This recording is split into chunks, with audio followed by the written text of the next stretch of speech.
5 matches खेले हैं, जिनमें से 3 T20 मैचेस खेले अफगानिस्तान और हांगकांग ने, जिसमें 5 मैचेस में से 3 मैचेस अफगानिस्तान के नाम रहे and 2 by Hong Kong. And Hong Kong की कैप्टनसी का भी एक नया चैप्टर है। यासीन मुर्तज़ा है, उसके अलावा बॉलिंग अटैक का ट्रम्प कार्ड भी उनके पास है, एहसन खान जो है। सो हांगकांग का सबसे बड़ा विकेट टेकन T20s वही है।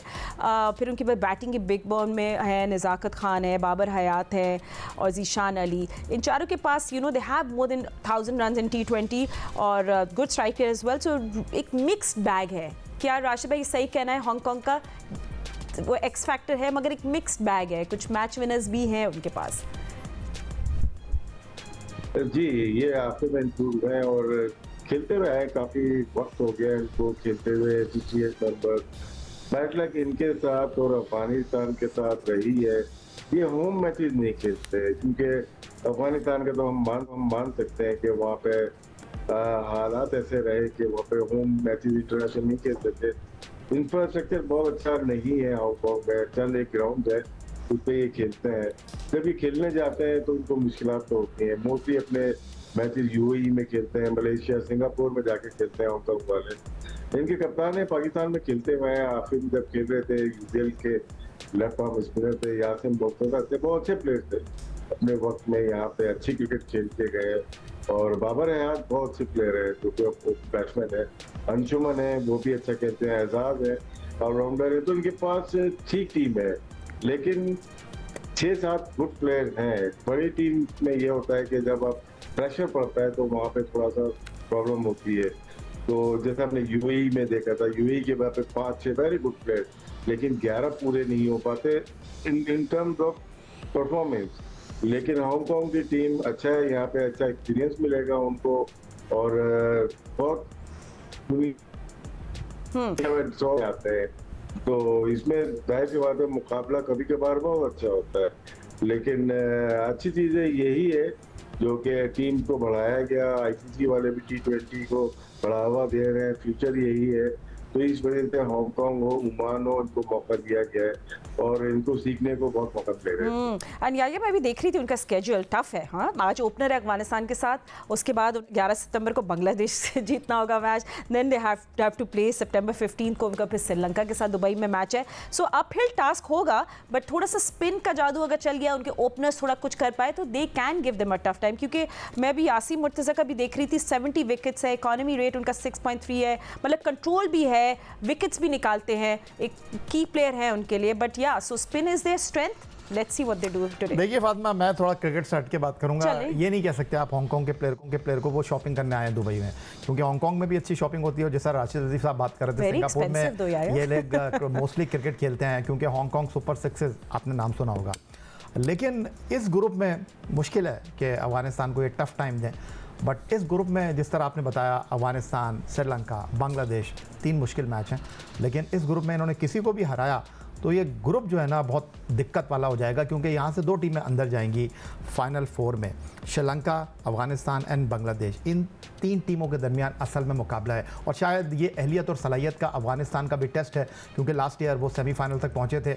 अब देखना ये होगा कि क्या बांग्लादेश और श्रीलंका की टीमें यहाँ उनको वो स्पेस देती हैं। बांग्लादेश की टीम होम ग्राउंड पर पाकिस्तान को 2-1 से हरा कर आ रही है। उसके बाद अगर मैं बात करूं श्रीलंका की, तो अभी वो जिम्बाब्वे में T20 वनडे सीरीज़ जीत कर आ रहे हैं, काफ़ी अच्छे निक में वो दिखाई दे रहे हैं। तो इतना केक वॉक होगी नहीं ये अफ़गानिस्तान के लिए। और अगर इस ग्रुप से अफ़गानिस्तान और बांग्लादेश अगले मरहले में आते हैं तो मेरा ख्याल है कि बहुत बेहतर जवाब मिलेगा अफ़गानिस्तान की टीम को, जिसको इस वक्त कहा जा रहा है कि जी एशिया में वो एक कुव्वत है। तो उनको अपनी कुव्वत साबित करनी पड़ेगी ग्रुप B में श्रीलंका और बांग्लादेश के मुकाबले। अफगानिस्तान बेसिकली थोड़े हर्ट है, वुंडेड है पाकिस्तान के खिलाफ टाई सीरीज का फाइनल हारने के बाद। सो लेट्स सी क्या गेम प्लान लेकर आता है, will talk about that. And Hong Kong के लिए बेसिकली ये सवाल है कि क्या वो कोई बड़ी टीम को शिकस्त देकर हेडलाइन बनाएंगे या it will be just an ordinary tournament for them. Will talk more after short break, don't go anywhere.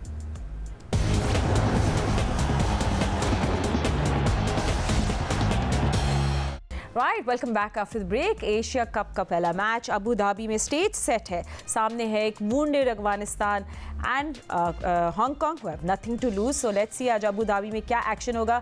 Sikandar, I think मतलब ट्राई सीरीज फाइनल शिकस्त खाने के बाद आई थिंक अफगानिस्तान का थोड़ा मोरल डाउन होगा, बट उनके रिकॉर्ड्स में देख रही थी इस फॉर्मेट में, इस वेन्यू पे अफगानिस्तान ने 11 मैचेस जीते out of 16 in Abu Dhabi. So yes, they been playing here and they do have an upper hand. क्या डिफरेंट करना चाहिए आज अफगानिस्तान को टू सेट द टोन?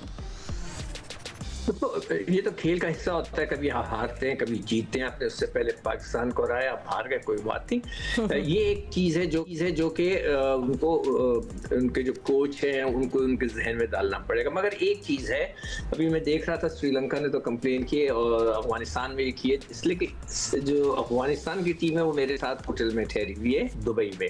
तो वो सुबह ट्रैवल करके जाएंगे, वो मैच खेलेंगे। थोड़ा सा उनको है कि जी यार ट्रैवलिंग फिर मैच, फिर वो उनके लिए इतनी मज़ेदार चीज़ नहीं है, तो वो थोड़ा उस पर उनका एतराज़ था। इसलिए कि उनके जो है अफगानिस्तान के जो है सारे अबू धाबी में मैच हैं। तो मैं हैरान हूँ इस बात पे कि उनके सारे मैच अबू धाबी में, तो यहाँ ठहरे हुए तो हमेशा मैच खेलने जाएंगे। ट्रैवलिंग जो होती है वैसे तो आदत होनी चाहिए, मगर मैच अच्छा इंपॉर्टेंट टूर्नामेंट हो उससे पहले ट्रैवलिंग इतना मज़ेदार चीज़ नहीं होती।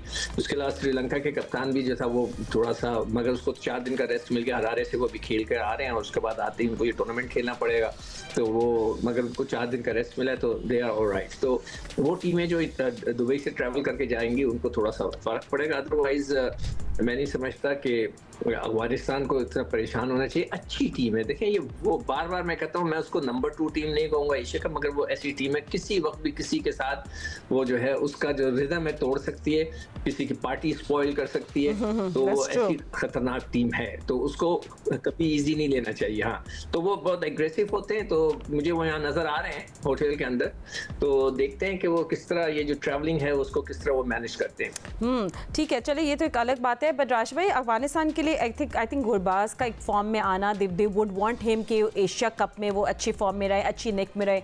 I think less than 100 run बनाए उन्हें ट्राई सीरीज में। एंड उसके अलावा अबू धाबी की जो हम देखते हैं, हमें जो आइडियल हमने देखा है हमेशा the pass is a flat pitch, तो आपको लगता है कि उनको एक एक्स्ट्रा पेसर खिलाना चाहिए instead off spin heavy? Of course हमें आज थोड़े कंडीशंस भी सही तरह पता चलेंगे।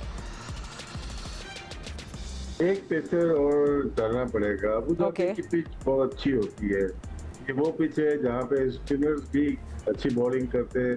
तेज बॉलर 140 प्लस, मीडियम पेसर शायद मार खा जाए, तेज बॉलर भी अच्छी बॉलिंग करते हैं और बैटिंग में भी रन मिलते हैं। यहाँ पे राइट आर्म लेग स्पिनर हो वो बहुत इफेक्टिव रहा है, हिस्ट्री रही है यार।